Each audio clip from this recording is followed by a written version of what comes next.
Welcome back to the Buddhist Bookshelf YouTube channel. Today, we will resume our reading of the Sorrowless Flower, authored by Ngoc Tran, known as Dharma named Thien Phuc, and this is episode number 26. 346. Last Teachings of the Buddha. Before entering nirvana, the Buddha uttered his last words. Nothing in this world is precious. The human body will disintegrate. Only is Dharma precious. Only is truth everlasting. When the day of the Buddha's passing away was drawing near, and the bhikkhus were reluctant for the parting, the Buddha instructed them saying, "The Buddha's incarnation body cannot stay in the world forever. This is the natural law. But my Dharma can live on for a long time. You should observe and practice according to my teachings." Ananda and others then consulted the Buddha on 4 things of the Buddha's disciples after the Buddha's passing away.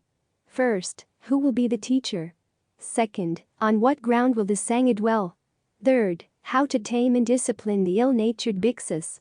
And fourth, how to compile the sutras to establish faith in them. The Buddha said his last instructions, or the Sutra of Buddha's last exhortations. Adhere to the precepts as your teacher, dwell on the 4 establishments of mindfulness, discreetly reject the ill-natured bhikkhus, and in all sutras, start at the beginning with the 4 words "Thus have I heard." Right after that, beneath the sala trees at Kusinagara, the Buddha taught his last words to his disciples as follows. 1. Make yourself a light. Rely upon yourself, do not depend upon anyone else. 2. Make my teachings your light. Rely on them, do not rely on any other teaching. 3. Consider your body, think of its impurity. 4. Consider your body, knowing that both its pains and its delight are alike causes of suffering. How can you indulge in its desires? 5. Consider yourself, think of its transiency. How can you fall into delusion about it, and cherish pride and selfishness, knowing that they must end in inevitable suffering and afflictions? 6. Consider substances. Can you find among the many enduring self, are they aggregates that sooner or later will break apart and be scattered? 7. Do not be confused by the universality of suffering, but follow my teaching, even after my death, and you will be rid of pain. Do this and you will indeed be my disciples. 8. My disciples, the teachings that I have given you are never be forgotten or abandoned. They are always to be treasured, they are to be thought about, they are to be practiced. If you follow these teachings, you will always be happy. 9. My disciples, the point of the teachings is to control your own mind.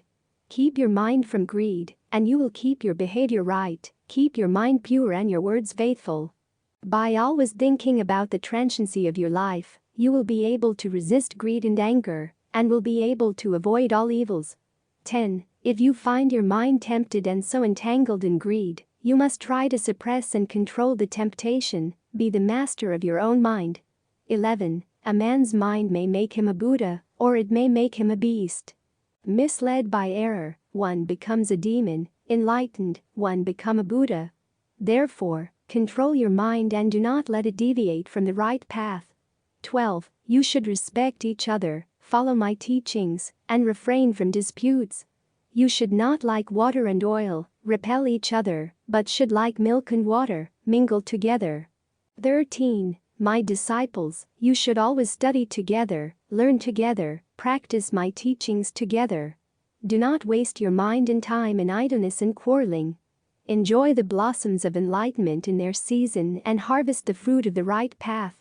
14. My disciples, the teachings which I have given you, I gained by following the path myself. You should follow these teachings and conform to their spirit on every occasion. 15. My disciples, if you neglect them, it means that you have never really met me. It means that you are far from me, even if you are actually with me. But if you accept and practice my teachings, then you are very near to me, even though you are far away. 16. My disciples, my end is approaching, our parting is near, but do not lament. Life is ever changing, none can escape the dissolution of the body. This I am now to show by my own death, my body falling apart like a dilapidated cart. 17. Do not vainly lament, but realize that nothing is permanent and learn from it the emptiness of human life. Do not cherish the unworthy desire that the changeable might become unchanging. 18. My disciples, you should always remember that the demon of worldly desires is always seeking chances to deceive the mind. If a viper lives in your room and you wish to have a peaceful sleep, you must first chase it out. You must break the bonds of worldly passions and drive them away as you would a viper. You must positively protect your own mind. 19. My disciples, my last moment has come. Do not forget that death is only the end of the physical body. The body was born from parents and was nourished by food, just as inevitable are sickness and death. 20. But the true Buddha is not a human body. It is enlightenment. A human body must die, but the wisdom of enlightenment will exist forever in the truth of the Dharma and in the practice of the Dharma. He who sees merely my body does not see me. Only he who accepts and practices my teaching truly sees me. 21. After my death, the Dharma shall be your teacher. Follow the Dharma and you will be true to me. 22. During the last 45 years of my life, I have withheld nothing from my teachings. There is no secret teaching, no hidden meaning, everything has been taught openly and clearly. My dear disciples, this is the end. In a moment, I shall be passing into nirvana. This is my last instruction. According to the Mahaparinirvana Sutra in the Dhyana Volume 16, the Buddha compassionately reminded Ananda. It is through not understanding the Four Noble Truths, O Bhikkhus, that we have had to wander so long in this weary path of rebirth, both you and I. On his last days, the Buddha always reminded his disciples to be mindful and self-possessed in learning the threefold training such as right conduct, such as concentration, and such as wisdom. In his last instructions to the order, the Buddha told Ananda, the Tathagata does not think that he should lead the order or the order is dependent on him. Therefore, Ananda, be lamps to yourselves. Be a refuge to yourselves. Go to no external refuge. Hold fast to the Dharma as a lamp. Hold fast to the Dharma as a refuge. And how, O Ananda, is a bhiksu to be a lamp to himself, a refuge to himself, going to no external refuge, holding fast to the Dharma as a lamp? Herein, a bhiksu lives diligent, mindful, and self-possessed, overcoming desire and grief in the world, reflecting on the body, feeling, and mind and mental objects. In Kusinagara, the Buddha told his last disciple, Subhata, O Subhata, in whatever doctrine, the Noble Eightfold Path is not found, neither is there found the first samana, nor the second, nor the third, nor the fourth.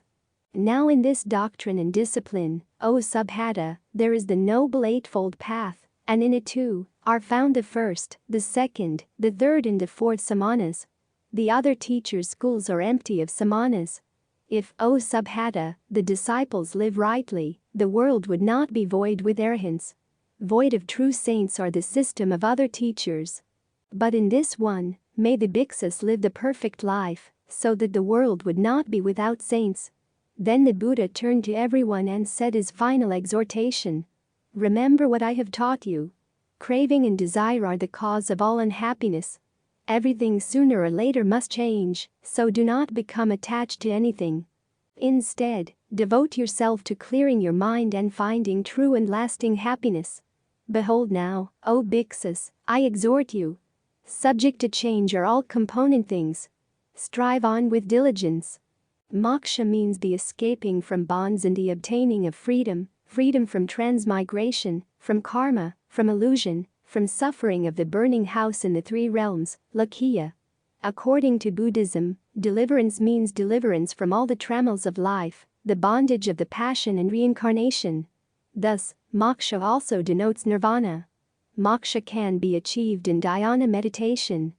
Zen practitioners should always remember that in Buddhism, it is not the Buddha who delivers men, but he teaches them to deliver themselves, even as he delivered himself.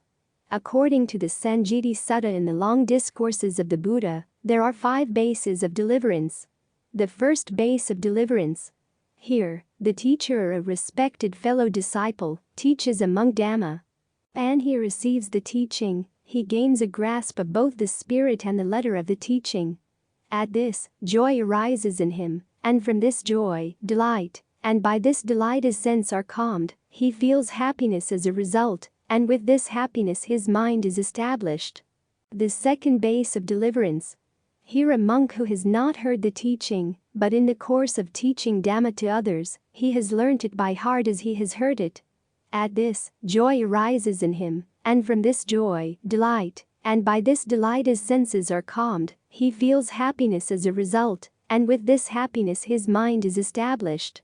The third base of deliverance. Here a monk who has not heard the teaching, but as he is chanting the Dhamma, joy arises in him, and from this joy, delight, and by this delight his senses are calmed, he feels happiness as a result, and with this happiness his mind is established. The fourth base of deliverance. Here a monk who has not heard the teaching from a teacher or a respected fellow disciple, nor has he taught the Dhamma, nor has he chanted the Dhamma, but when he applies his mind to the Dhamma, thinks and ponders over it and concentrates his attention on it, joy arises in him, and from this joy, delight, and by this delight his senses are calmed. He feels happiness as a result, and with this happiness his mind is established. The fifth base of deliverance. Here a monk who has not heard the teaching from a teacher or a respected fellow disciple, nor has he taught the Dhamma, nor has he chanted the Dhamma, nor has he thought or pondered over the Dhamma, but when he has properly grasped some concentration sign, samadhi nimittam, has well considered it, applied his mind to it, supadharitam, and has well penetrated it with wisdom, sapadavadhampanaya.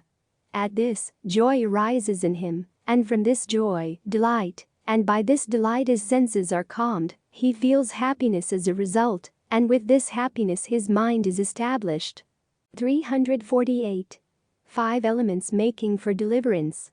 According to the Sanjiti Sutta in the long discourses of the Buddha, there are 5 elements making for deliverance. First, the deliverance from sense desires. Here when a monk considers sense desires, his mind does not leap forward and take satisfaction in them, fix on them or make free with them, but when he considers renunciation it does leap forward, take satisfaction in it, fix on it, and make free with it. And he gets this thought well set, well developed, well raised up, well freed and disconnected from sense desires. And thus he is freed from the corruptions, asava, the vexations and fevers that arise from sense desires, and he does not feel that sensual feeling. Second, the deliverance from ill will. Same as in 1. Replace sense desires with ill will. Third, the deliverance from cruelty. Same as in 1. Replace sense desires with cruelty. Fourth, the deliverance from forms, rupa. Same as in 1. Replace sense desires with forms. Fifth, the deliverance from personality. Same as in 1. Replace sense desires with personality. 349. 6 kinds of cultivation for deliverance.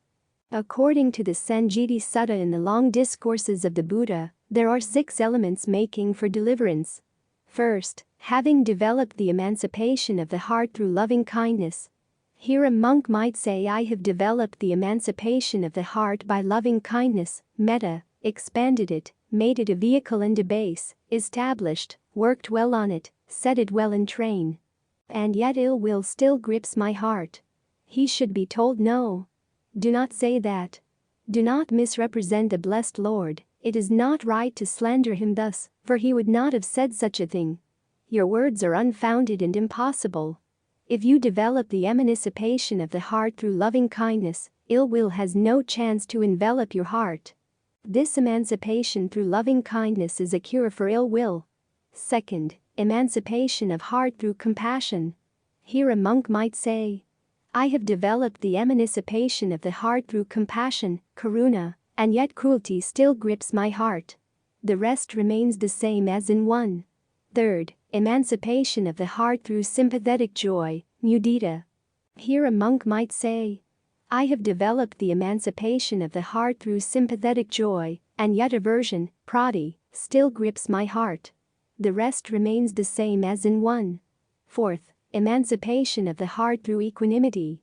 Here a monk might say, I have developed the emancipation of the heart through equanimity, abhika, and yet lust, rago, grips my heart. The rest remains the same as in 1. Fifth, the signless emancipation of the heart. Here a monk might say, I have developed the signless emancipation of the heart, and yet my heart still hankers after signs, nimitanusari hoti.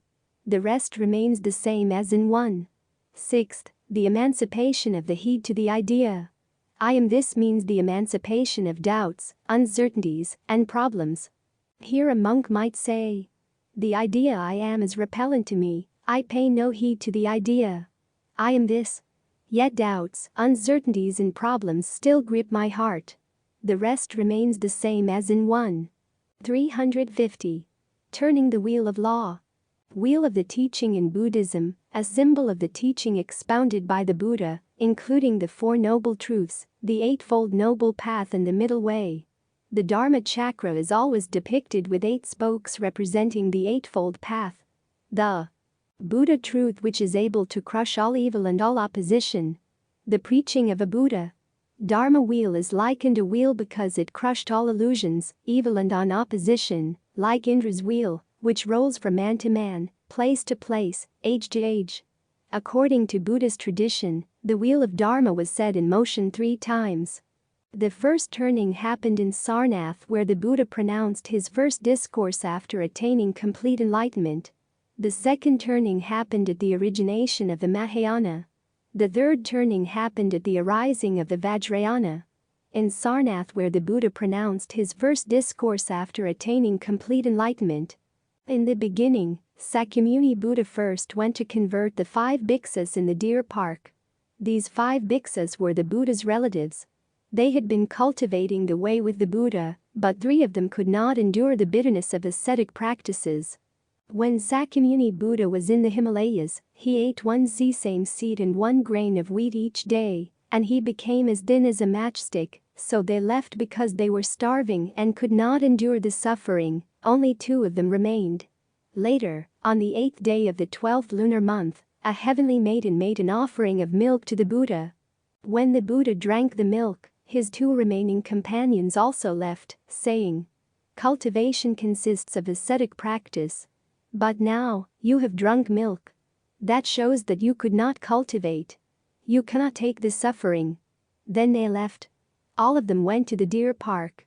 When the Buddha arrived at the deer park, he turned the Dharma wheel of the 4 holy truths 3 times for the 5 bhikkhus. In the first turning, the Buddha taught, this is suffering, its nature is oppressive. This is accumulation, its nature is enticement. This is cessation, its nature is that it can be realized. This is the way, its nature is that it can be cultivated in order to become enlightened. The second turning, the Buddha taught, this is suffering, you should know it. This is accumulation, you should cut it off. This is cessation, you should realize it. This is the way, you should cultivate it. The third turning, the Buddha taught, this is suffering. I already know it and need not know it again. This is accumulation. I have already cut it off and need not cut it off again. Nai lao soi heat koa, ta nao doubt sake, kong kon doubt thiem gai nua. This is cessation. I have already realized it and need not realize it anymore. This is the way. I have already cultivated it and need not cultivate it anymore. After speaking the 4 holy truths, the Buddha said, Ajnatakandanya, you are troubled by the guest dust and have not obtained emancipation. When Ajnatakandanya heard the words guest dust, he became enlightened. What is meant by guest dust? Guest is not the host, and dust is something impure. The self-nature is the host, and it is pure. So Ajnatakandanya became enlightened, and the Buddha named him one who understands the original limit because he understood the basic principle. 351. Priceless message from the Buddha. Priceless message from the Buddha, or the 4 Noble Truths, is one of the most important parts in the Buddha's teachings. The Buddha gave this message to suffering humanity for their guidance, to help them to be rid of the bondage of dukkha, and to attain happiness, both relative and absolute, relative happiness or worldly happiness, absolute happiness or nirvana. These truths are not the Buddha's creation. He only rediscovered their existence. The Buddha said, I am neither a vaguely so-called God nor an incarnation of any vaguely so-called God. I am only a man who rediscovers what had been covered for so long. I am only a man who attains enlightenment by completely comprehending all noble truths. In fact, the Buddha is a man who deserves our respect and reverence not only as a teacher, but also as a saint. He was a man, but an extraordinary man, a unique being in the universe. All his achievements are attributed to his human effort and his human understanding. He achieved the highest mental and intellectual attainments, reached the supreme purity, and was perfect in the best qualities of human nature. He was an embodiment of compassion and wisdom, two noble principles in Buddhism. The Buddha never claimed to be a savior who tried to save souls by means of a revelation of other religions. The Buddha's message is simple but priceless to all of us.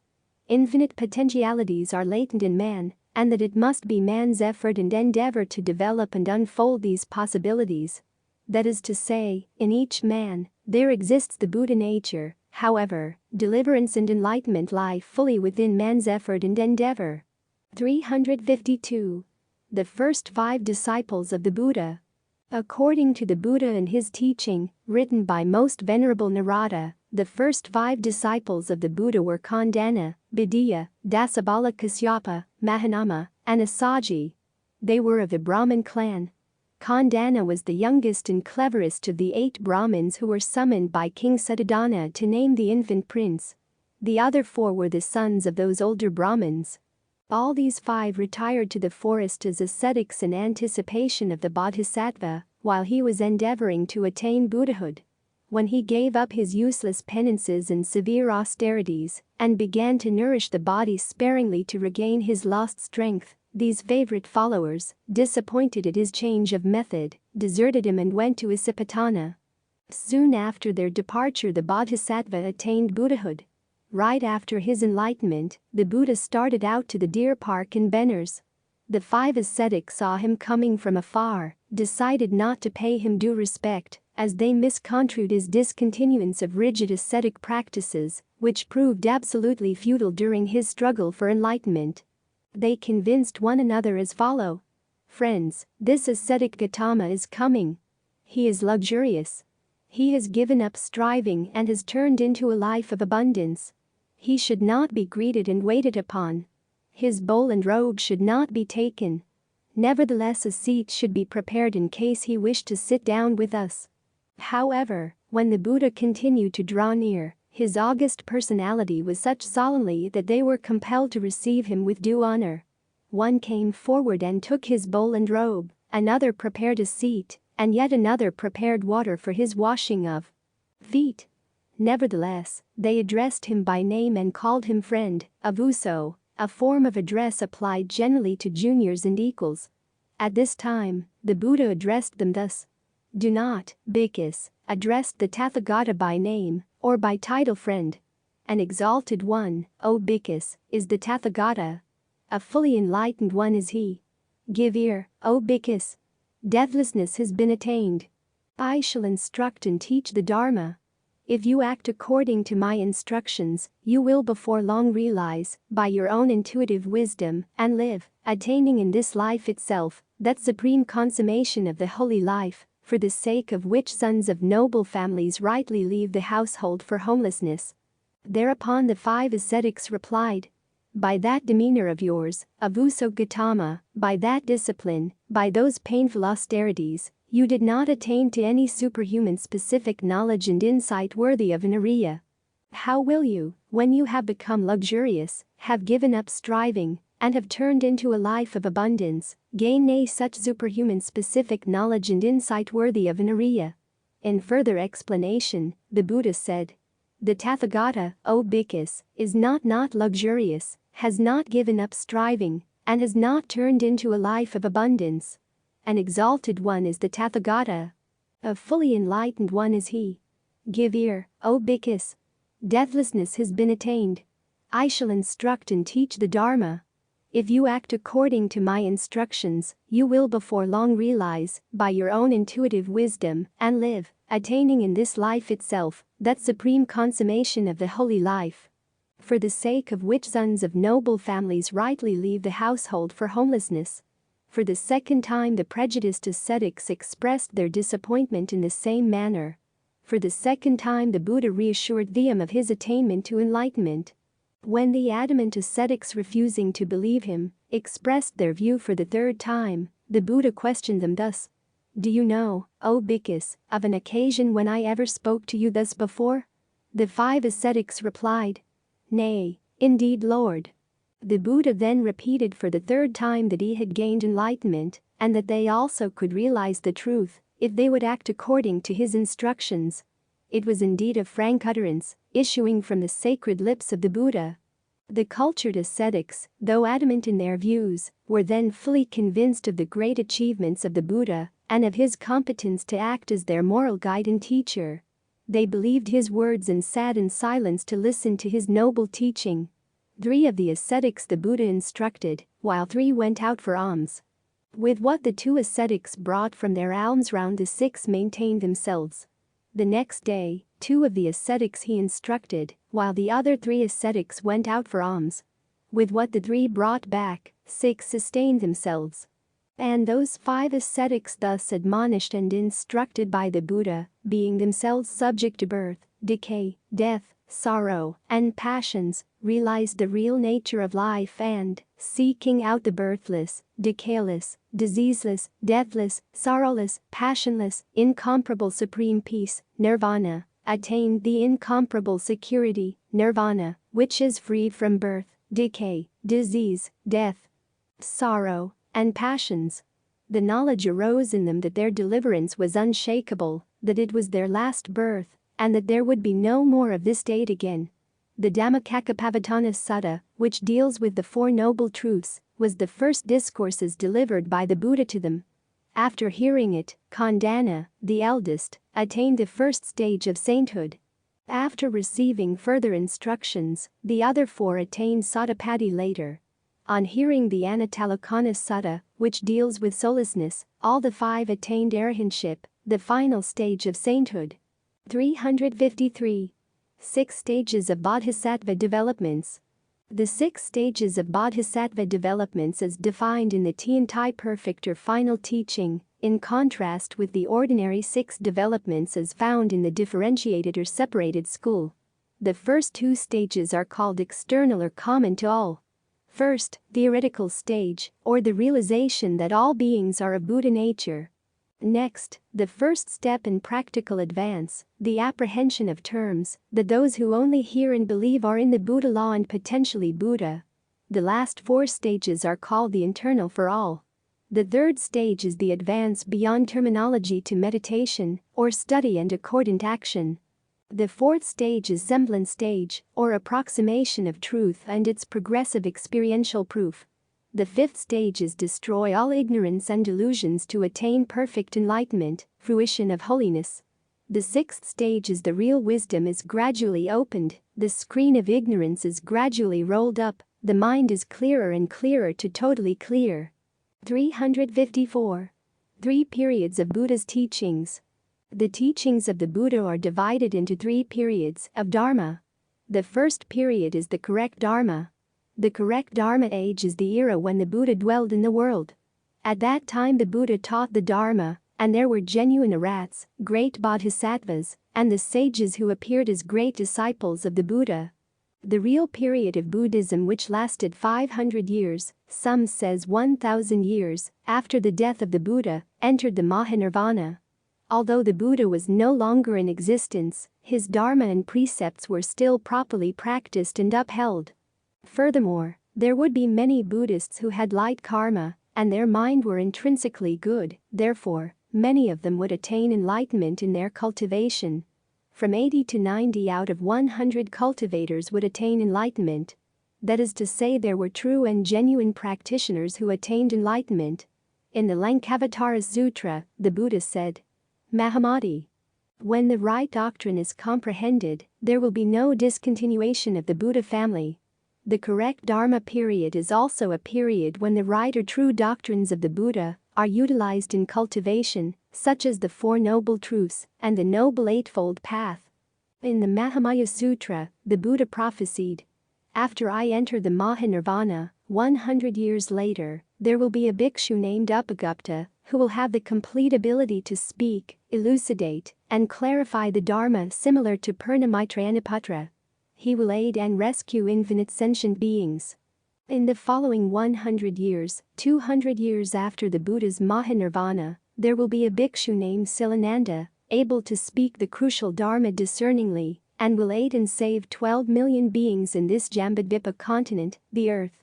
In the following 100 years, or 300 years after the Buddha's Mahanirvana, there will be a bhikshu named Shinlin Waran, who will speak the Dharma to aid and save 500,000 beings.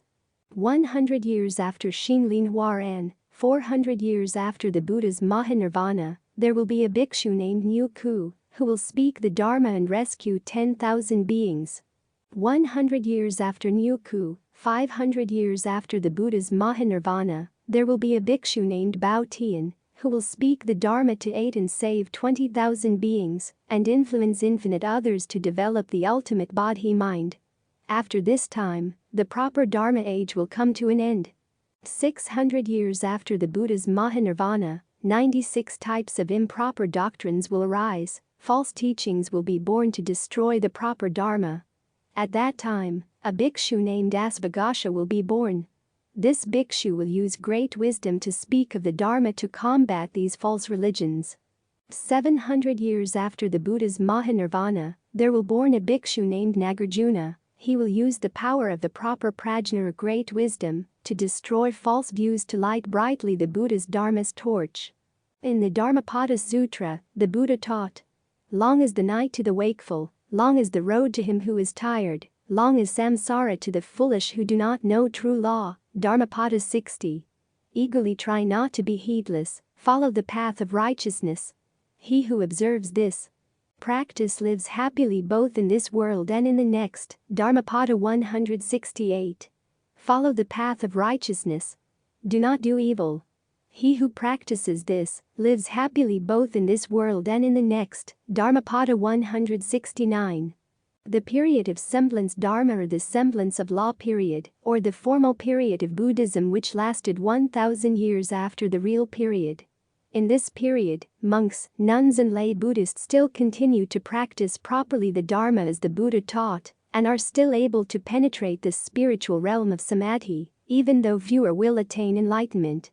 The period of counterfeit law is the time when the truth preached by the Buddha still exists, but is learned and practiced as a matter formality, and there is no longer enlightenment. In this period, Buddhist monks devote themselves to gaining a thorough knowledge of Buddhist doctrines and formalities, and are proud of themselves for being learned. Some of them only keep the precepts and practice them with indifference to others, and lead religious lives aloof from the world. The rest are weak followers. In such a period, Buddhist monks have lost touch with the true life and soul of Buddhism.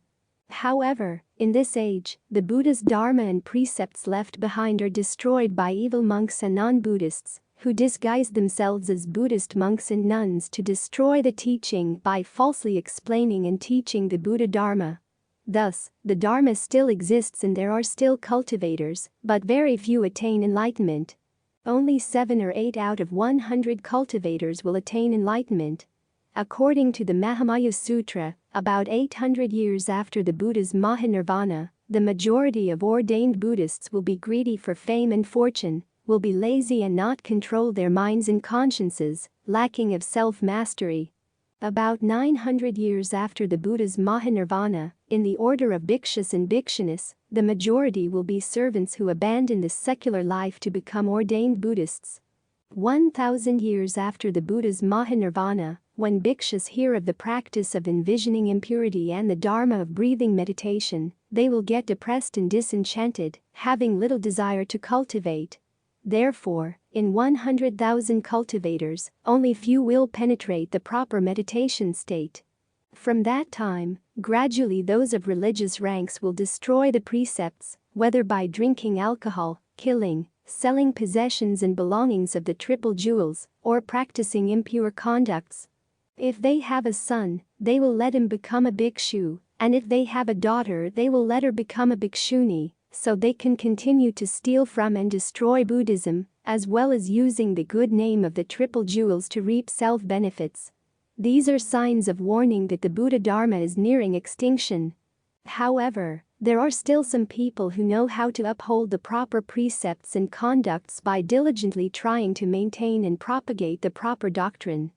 Degenerate age of Dharma means the final stage of Buddhist existence in the world, during which practice and adherence to monastic rules will gradually decline. Even the external symbols of Buddhism will also disappear, and other signs in monasteries, such as the appearance of evil monks, or married monks, or monks only in appearance, etc. However, some Buddhists still believe that during the ending Dharma age, if you just remember one sentence of Namo Amitabha Buddha and sincerely practice it, you can be welcomed by such Buddha at the end of your life at the Western paradise. The conditions at that paradise are optimal for sentient beings to continue to cultivate until they attain Buddhahood. Degeneration age of Dharma means the final stage of Buddhist existence in the world, during which practice and adherence to monastic rules will gradually decline. Even the external symbols of Buddhism will also disappear, and other signs in monasteries, such as the appearance of evil monks, or married monks, or monks only in appearance, etc. However, some Buddhists still believe that during the ending Dharma age, if you just remember one sentence of Namo Amitabha Buddha and sincerely practice it, you can be welcomed by such Buddha at the end of your life at the Western paradise.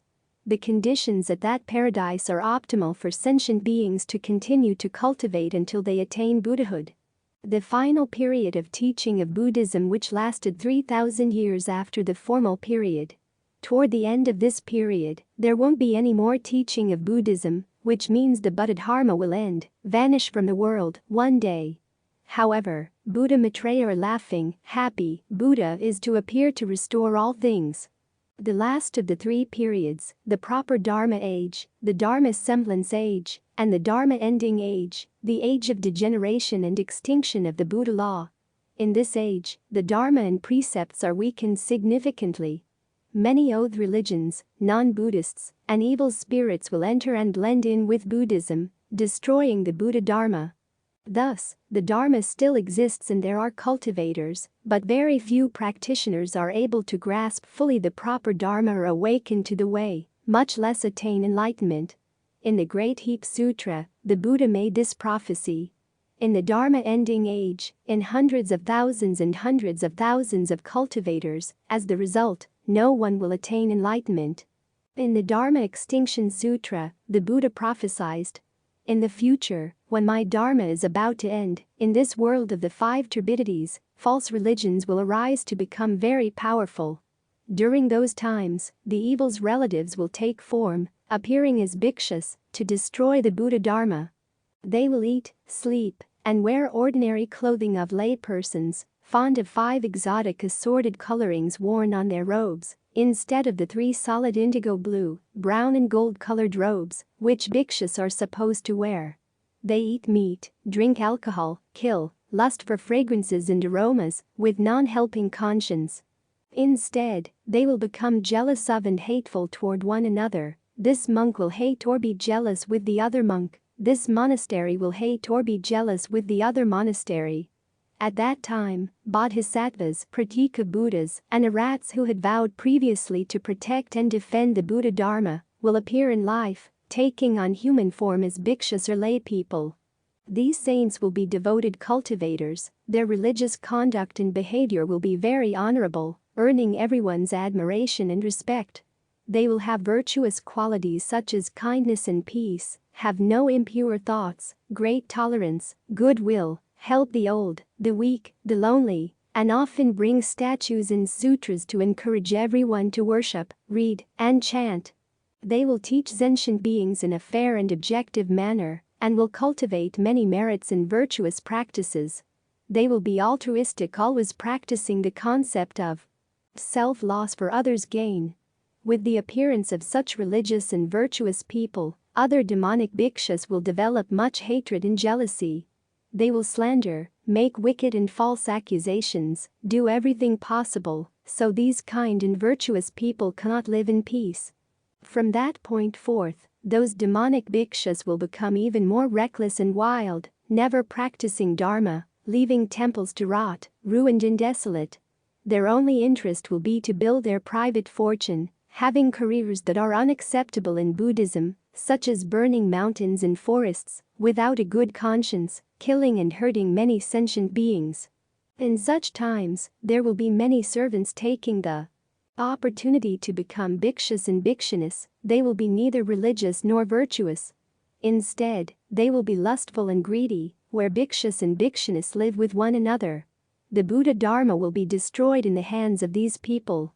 Also, there will be many criminals entering the religious gate, increasing the consciousness of laziness and laxity, refusing to learn or to cultivate the way.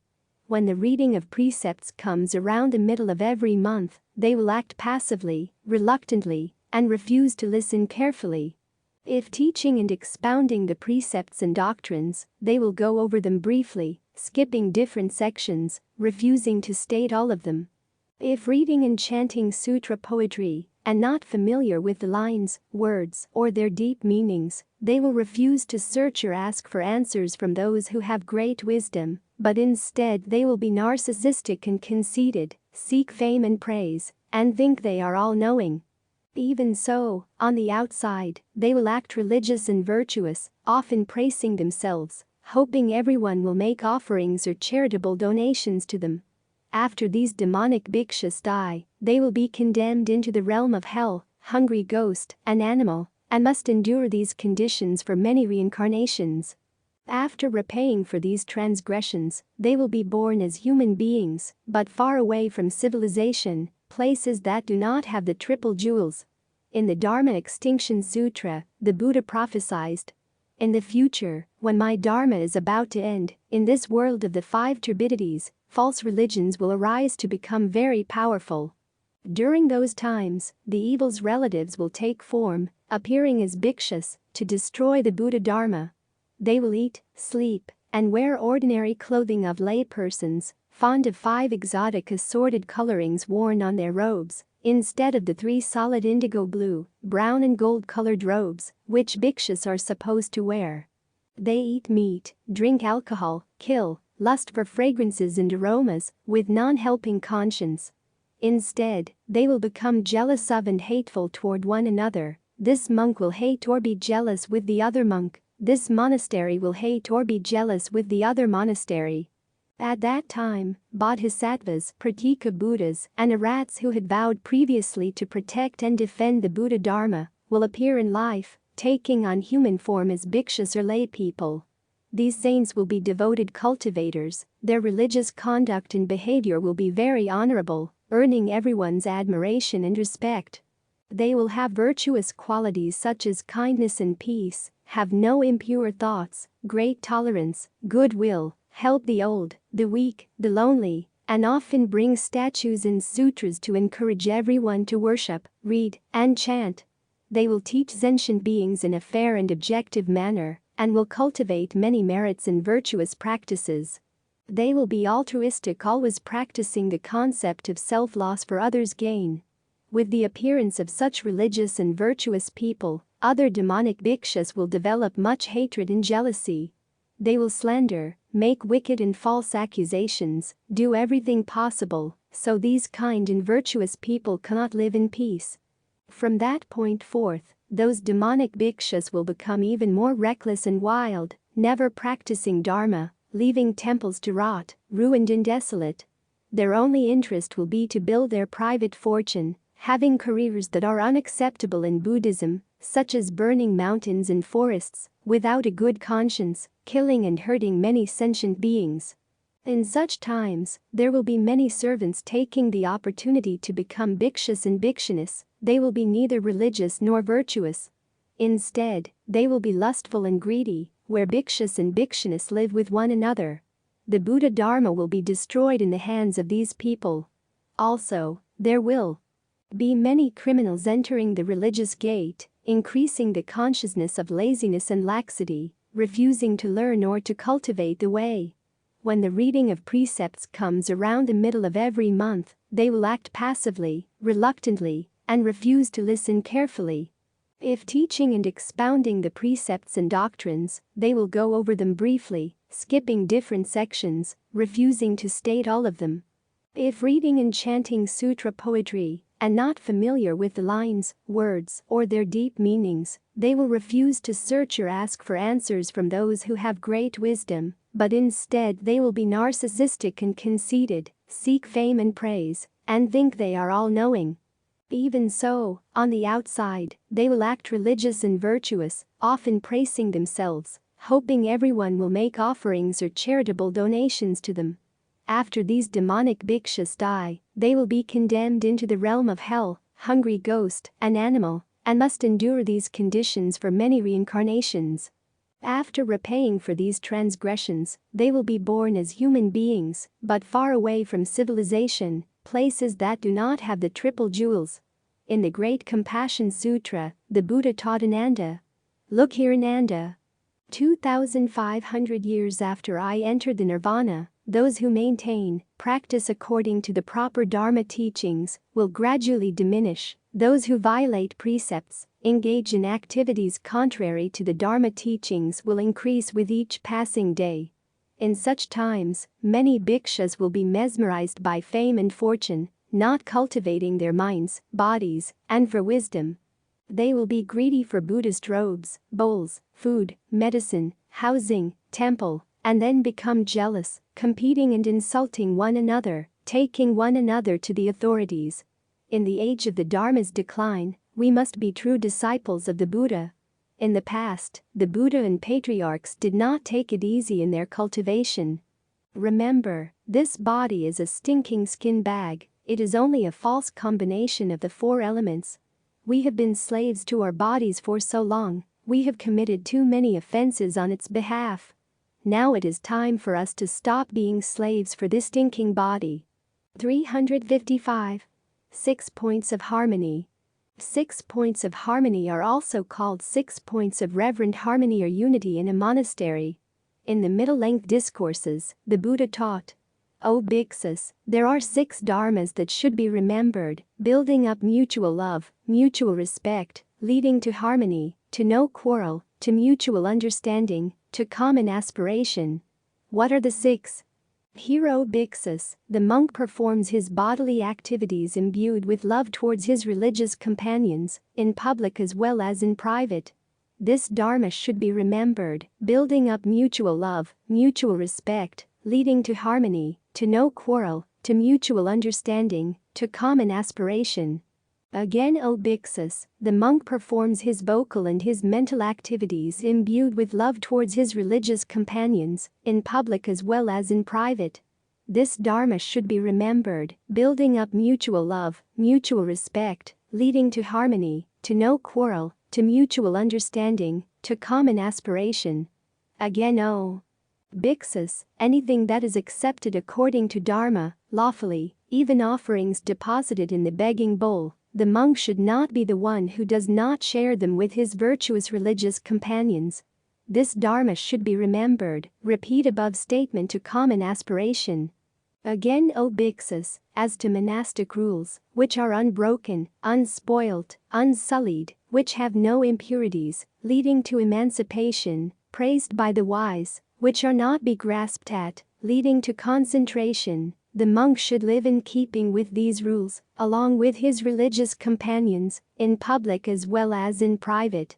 This dharma should be remembered, repeat above statement to common aspiration. Again, O bhikshus, as to the views which belong to the noble ones, leading up towards helping those who practice them, putting an end to suffering, the monk should uphold these views along with his religious companions, in public as in private. This dharma should be remembered, building up mutual love, mutual respect, leading to harmony, to no quarrel, to mutual understanding, to common aspiration. O bhikshus, these 6 dharmas should be remembered, building up mutual love, mutual respect, leading to harmony, to no quarrel, to mutual understanding, to common aspiration. The 6 points of reverent harmony or unity in a monastery include bodily unity in form of worship, oral unity in chanting, mental unity in faith, moral unity in observing the commandments, doctrinal unity in views and explanations, doctrinal unity in views and explanations, and economic unity in community of goods, deeds, studies or charity. According to the Mahaparinibbana Sutta and Sanjiti Sutta, there are 6 points of reverent harmony or unity in a monastery or convent, sixfold rules of conduct for monks and nuns in a monastery. The first harmony is precept concord. Precept concord means moral unity in observing the commandments, or always observing precepts together. A monk who, in public and in private, keeps persistently, unbroken and unaltered those rules of conduct that are spotless, leading to liberation, praised by the wise, unstained and conducive to concentration. The second harmony is living concord. Living concord means bodily unity in form of worship, or always living together in peace. A monk who, in public and in private, shows loving kindness to their fellows in acts of body. The third harmony is idea concord. Idea concord means doctrinal unity in views and explanations, or always discussing and observing the Dharma together. A monk who, in public and in private, continues in that noble view that leads to liberation, to the utter destruction of suffering. The fourth harmony is beneficial concord. Beneficial concord means economic unity in community of goods, deeds, studies or charity.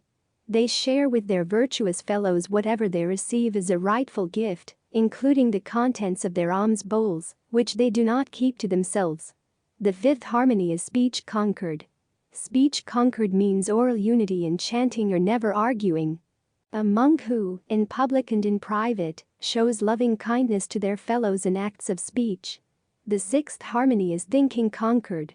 Thinking concord means mental unity in faith or always being happy. A monk who, in public or in private, shows loving kindness to their fellows in acts of thought. 356. 4 fields of grace. The field of grace consists of parents, teachers, elders, monks, in return for the benefits they have conferred, one of the 3 blessing fields. According to the Infinite Life Sutra, filial piety toward one's parents and support them, serve and respect one's teachers and the elderly, maintain a compassionate heart, abstain from doing harm, and keep the 10 commandments.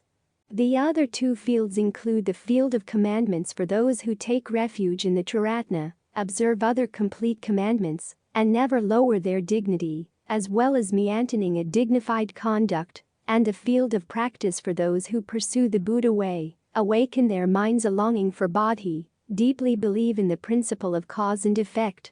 Recite and encourage others to recite Mahayana Sutras.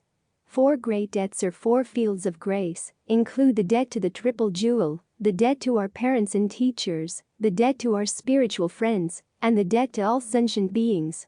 The first debt is the debt to the triple jewel, Buddha, Dharma, Sangha. Through the Buddha-Dharma, sentient beings thoroughly understand sutras, rules, and commentaries. Also through the Buddha-Dharma, sentient beings can cultivate to achieve wisdom and realization.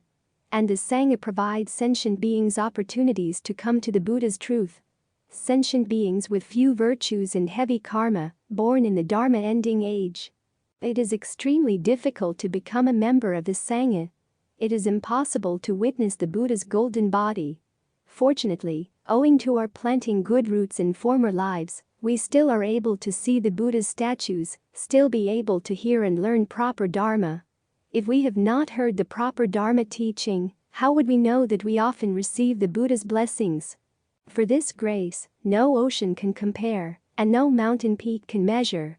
Thus, if we do not vow to develop Bodhi mind, or to cultivate the Bodhisattva's way to attain Buddhahood, firmly maintain the proper Dharma, vow to help and rescue all sentient beings, then even if flesh is shredded and bones are shattered to pieces, it still would not be enough to repay that great grace.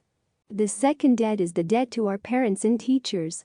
Parents give us lives, teachers teach us to follow the right ways.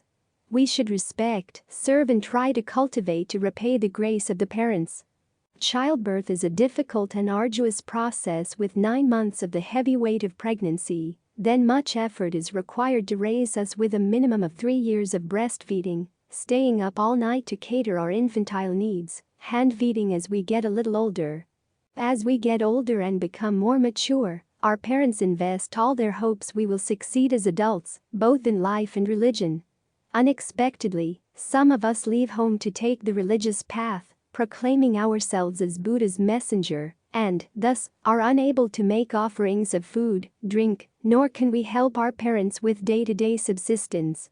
Even if they are living, we are unable to take care of them in their old age, and when they die, we may not have the ability to guide their spirits.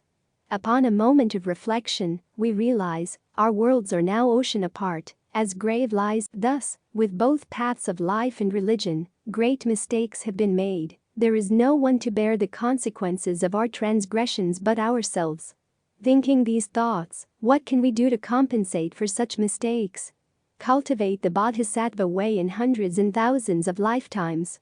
Vow to aid and rescue all sentient beings in the three worlds of the 10 directions. If this is accomplished, not only our parents of this life, but our parents of many other lives will benefit.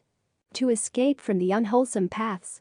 And not just the parents of one sentient being, but the parents of many sentient beings will benefit to escape from evil paths. Even though our parents give birth to our physical beings, if not the worldly teachers, we would not understand right from wrong, virtue, ethics, etc. If we do not know right from wrong, know how to be grateful, and have shame, then how are we any different from animals? If there were no spiritual teachers for guidance, obviously, we would not be able to understand the Buddha Dharma. When we do not understand the Buddha Dharma, the doctrine of cause and effect, then how are we different from those who are ignorant and stupid? Now that we know a little bit of virtue, how to be grateful, having shame, and somewhat understand the Buddha Dharma, where did such knowledge come from?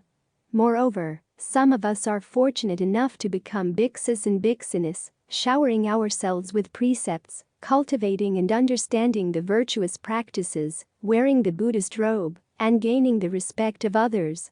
Thus none of this would happen if not for elder masters. Knowing this, if we pray for the lesser fruits then we can benefit only ourselves. Therefore, we must develop the great bodhi mind of a Mahabodhisattva, to wish to rescue and aid all sentient beings. Only then would our worldly teachers truly benefit, and our Dharma masters truly be happy. The third debt is the debt to our spiritual friends. The Buddha talked about being a good knowing advisor in Buddhism as follows. When speaking of the good knowledgeable advisors, this is referring to the Buddhas, Bodhisattvas, sound hearers, pratika Buddhas, as well as those who have faith in the doctrine and sutras of Buddhism. The good knowledgeable advisors are those capable of teaching sentient beings to abandon the 10 evils or 10 unwholesome deeds, and to cultivate the 10 wholesome deeds. Moreover, the good knowledgeable advisors' speech is true to the Dharma, and their actions are genuine and consistent with their speech. Thus, not only do they not kill living creatures, they also tell others not to kill living things. Not only will they have the proper view, they also will use that proper view to teach others. The good knowledgeable advisors always have the Dharma of goodness, meaning whatever actions they may undertake, they do not seek for their own happiness, but for the happiness of all sentient beings. They do not speak of others' mistakes, but speak of virtues and goodness. There are many advantages and benefits to being close to the good knowledgeable advisors, just as from the 1st to the 15th lunar calendar, the moon will gradually become larger, brighter and more complete. Similarly, the good knowledgeable advisors are able to help and influence the learners of the way to abandon gradually the various unwholesome dharma, and to increase greatly wholesome dharma. For these reasons, the debt to our spiritual friends is so great that we must develop the great bodhi mind of a Mahabodhisattva, to wish to rescue and aid all sentient beings. The fourth debt is the debt of all sentient beings and donators. From infinite eons to this day, from generation to generation, from one reincarnation to another, sentient beings and I have exchanged places with each other to take turns being relatives. Thus, in one life, we are family and in another we are strangers, but in the end we are all connected in the cycle of rebirths. Thus, though it is now a different life, our appearances have changed, having different names, families, and ignorance has caused us to forget, but knowing this concept, we realize we are all family, so how can we not demonstrate gratitude to all sentient beings?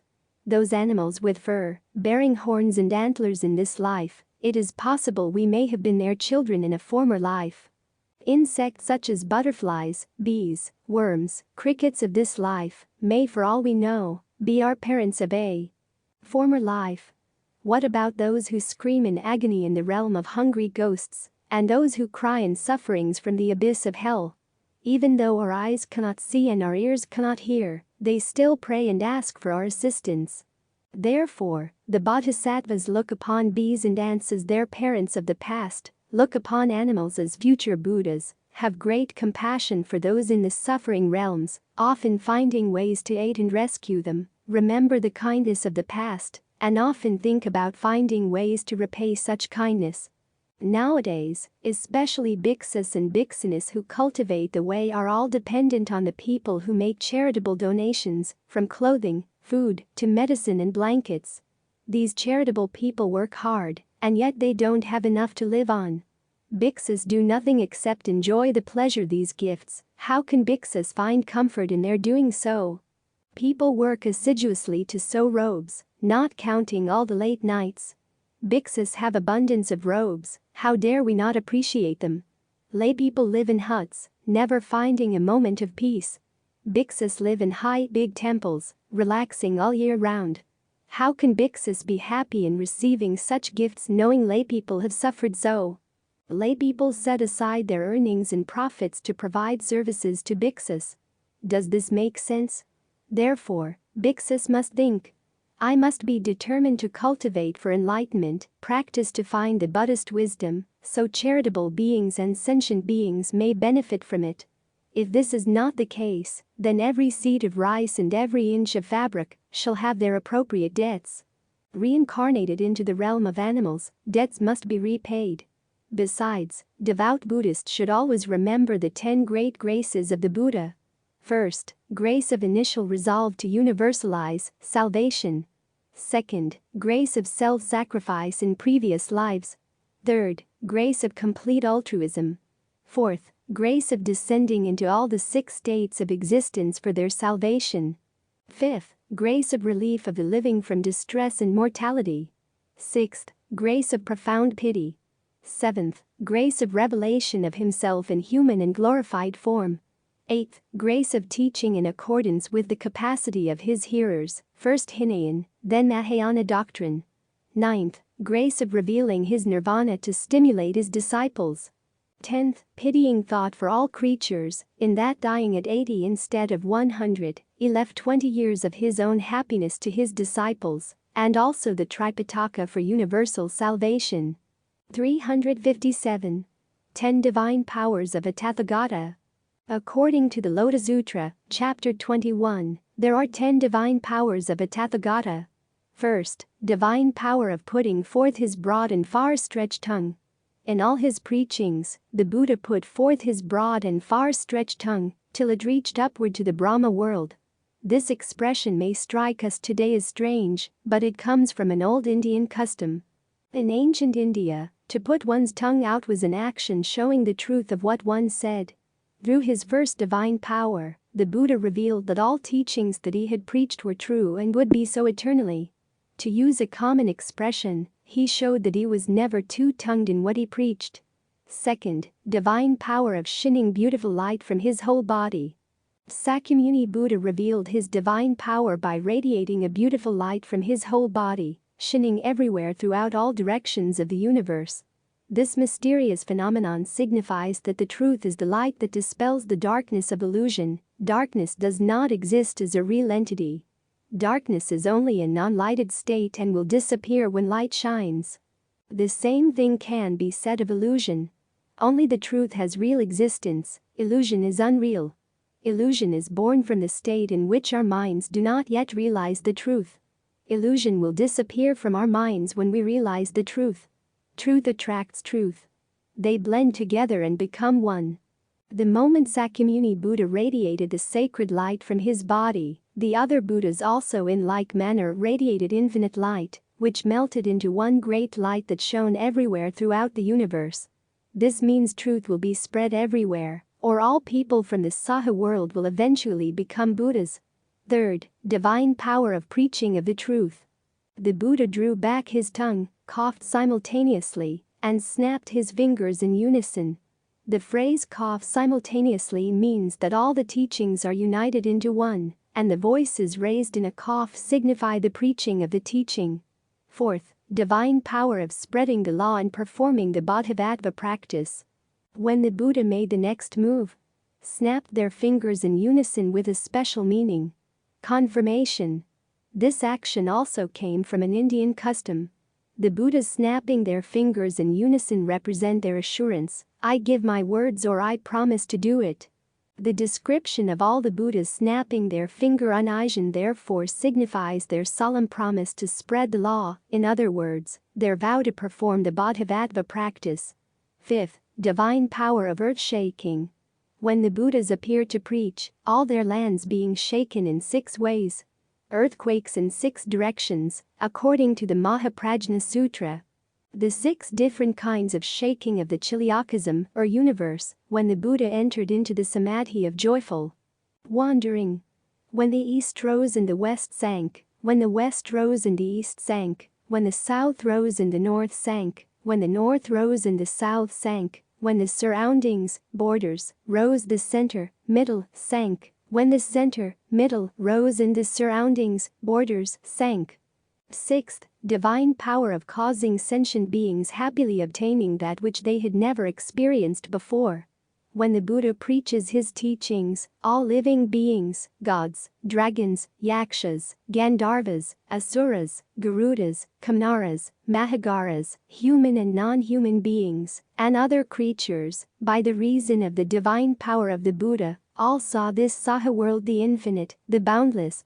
100,000 myriad kotis of Buddhas, seated on the lion throne, under all the jewel trees, and saw Sakyamuni together with the Tathagata abundant treasures, seated on lion thrones in the midst of the stupa, and also saw the infinite, the boundless 100,000 myriad kotis of Bodhisattva Mahasattvas, and the 4 groups of reverently surround Sakyamuni Buddha. After beholding this they were all greatly delighted, obtaining that which they had never experienced before. Seventh, divine power of leading all sentient beings to be able to attain nirvana in the future. When the Buddhas appeared to preach the Lotus Sutra, all creatures, both human and non-human beings, were enabled to see the great assembly of Sakyamuni Buddha, together with the Tathagata abundant treasures and many other Buddhas. This state is called all creatures universally see the great assembly of the Buddha surrounded by many other Buddhas. And through this the Buddha wanted to send to all of us a message. All creatures can equally realize the Buddha's teachings. However, their capacity to understand the teachings of Buddhism is different. Some can grasp them easily, while others find it very difficult to do so.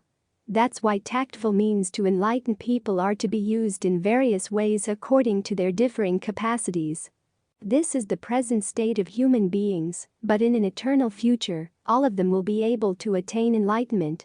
8th, divine power of preaching the sutras to save beings in the Saha world. When the Buddhas appear, all the gods in the sky sang with exalted voices. Beyond these infinite, boundless hundreds of thousands of myriads of kotis of Asamkhya worlds, there is a realm named Saha. In its midst is a Buddha, whose name is Sakyamuni. Now, for the sake of all Bodhisattva Mahasattvas, he preaches the sutras to save beings. 9th, divine power of making sentient beings to practice daily in accord with the Buddha's mind. When the Buddhas appear, another mysterious phenomenon happens. All gods from afar strew the Saha world with various flowers, incense, garlands, canopies, as well as personal ornaments, gems, and wonderful things. This phenomenon means that, in the future, the practice of all people will make equal offerings to the Buddha. The greatest offering to the Buddha is to make all one's daily practice in accord with the Buddha's mind. 10th, divine power of making all worlds in the universe to be united without barrier as one Buddha land. When the Buddhas appear, all the worlds in the universe will be united without barrier as one Buddha land. The Saha world is said to be the realm of illusion, while the Pure Land is said to be a beautiful land, with no suffering and held to be a world of suffering. But if all living beings live perfectly for the sake of the truth by means of the Buddha's teachings, this universe will be united into one Buddha land, with no distinction between the world of heaven, the Saha world, and the world of hell. Because the truth is one, all things will tend toward the truth sometime in the future, and will contribute to creating a world of perfect harmony. 358. The Buddha nature. According to the Mahayana view, Buddha nature is the true, immutable, and eternal nature of all beings. According to almost all Mahayana sutras, all living beings have the Buddha nature.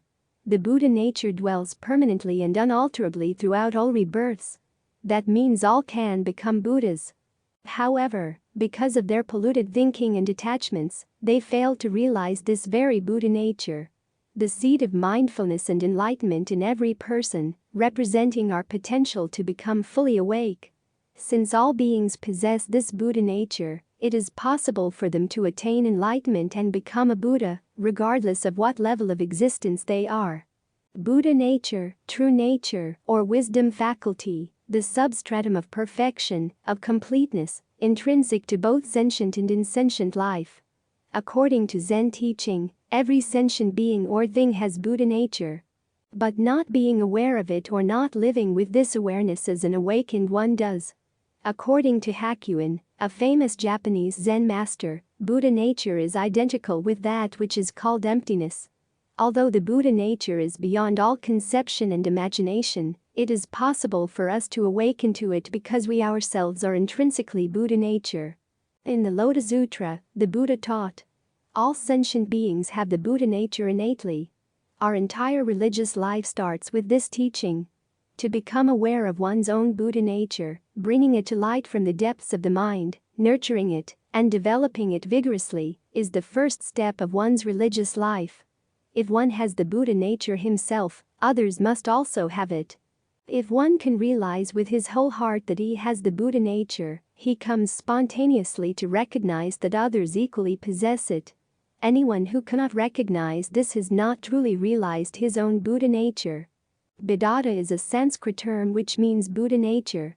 This Mahayana Buddhist term that refers to the final, unchanging nature of all reality. This is often equated with emptiness, sunyata, and defined as simply an absence of any fixed and determinate essence. According to this formulation, because sentient beings have no fixed essence, they are able to change, and thus have the potential to become Buddhas. The Buddha nature is also called true nature. The enlightened mind free from all illusion. The mind is the agent of knowledge, or enlightenment. In the 13 patriarchs of Pure Land Buddhism, the 10th patriarch Qingxi confirmed, mind, Buddha, and sentient beings, all three are not any different. Sentient beings are Buddhas yet to be attained, while Amitabha is Buddha who has attained. Enlightened nature is one and not two. Even though we are delusional, blind, and ignorant, but even so our enlightened nature has never been disturbed. Thus, one seeing the light, all will return to the inherent enlightenment nature.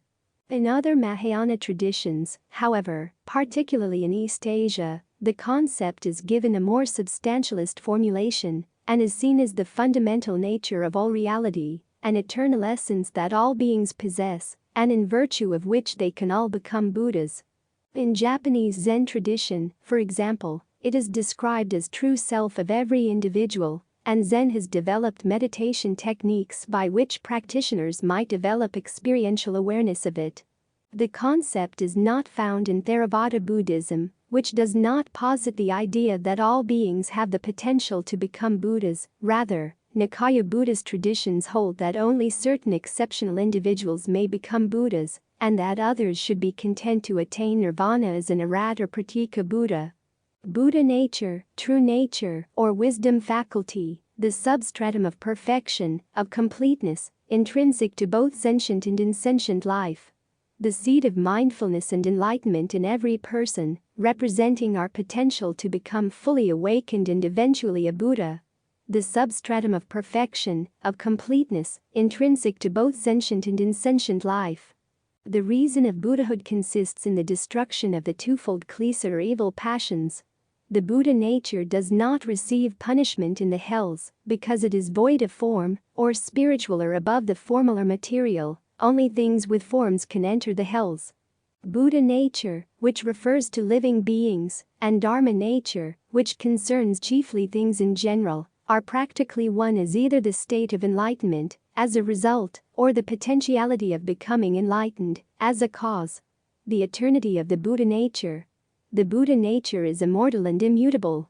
As the sands the Ganges which always arrange themselves along the stream, so does the essence of Buddhahood always conform itself to the stream of nirvana. All living beings have the Buddha nature, but they are unable to make this nature appear because of their desires, hatred, and ignorance. Bodhata is an important term in Zen Buddhism, which refers to one's Buddha nature, bodhata, the fundamental reality that is obscured by attachment to conceptual thoughts and language. The term is used in one of the best-known koans, "What is your original face before your parents were born?" Buddha nature is the state of nothingness. In Buddhism we always talk about returning to the origin. We want to return to the way we were originally. What were things like originally? There was nothing at all. Now we want to go back to the state of nothingness. According to the Mahayana Buddhism, to see one's own nature and become a Buddha, or to behold the Buddha nature to reach the Buddhahood or to attain enlightenment. This is a very common saying of the Zen school or intuitive school. To behold the Buddha nature within oneself or to see into one's own nature. Semantically, beholding the Buddha nature and enlightenment have virtually the same meaning and are often used interchangeably. In describing the enlightenment of the Buddha and the patriarchs, however, it is often used the word enlightenment rather than beholding the Buddha nature. The term enlightenment implies a deeper experience. This is a common saying of the Chan, Zen, or intuitive school. This is one of the 8 fundamental principles, intuitional or relating to direct mental vision of the Zen school. Also, according to the Mahayana Buddhism, those who did not cultivate good roots in their past lives see neither Nirmanakaya nor Sambhogakaya of the Buddha. Due to clinging to discrimination, ordinary people and Hinayana see only the Nirmanakaya or body of incarnation of the Buddha, while Bodhisattvas and Mahayana, without clinging to discrimination, see both the body of incarnation, Nirmanakaya, and the spiritual body or body in bliss, Sambhogakaya, of the Buddha. This is the end of this video. Dear fellow Buddhist, just as the Buddha emphasized the importance of generosity supporting the spread of the Dharma for spiritual growth, we can cultivate this virtue in our digital age. By subscribing, liking, and sharing our channel, you're supporting the dissemination of valuable teachings, much like this Sangha was supported in the past. Your engagement accumulates positive karma for you and helps make the Dharma accessible to a wider audience, a meritorious act indeed. Let's do this with pure intentions, free from attachment and selfishness, fostering a sense of community and supporting our own spiritual journey. These principles, rooted in Buddhist ethics, continue to guide us. You will receive great blessings for supporting the propagation of Buddha's teachings in a very simple way. By subscribing, liking, and sharing to help spreading the Buddha teaching to all human beings. Wishing you and your family always have a peaceful and happy life.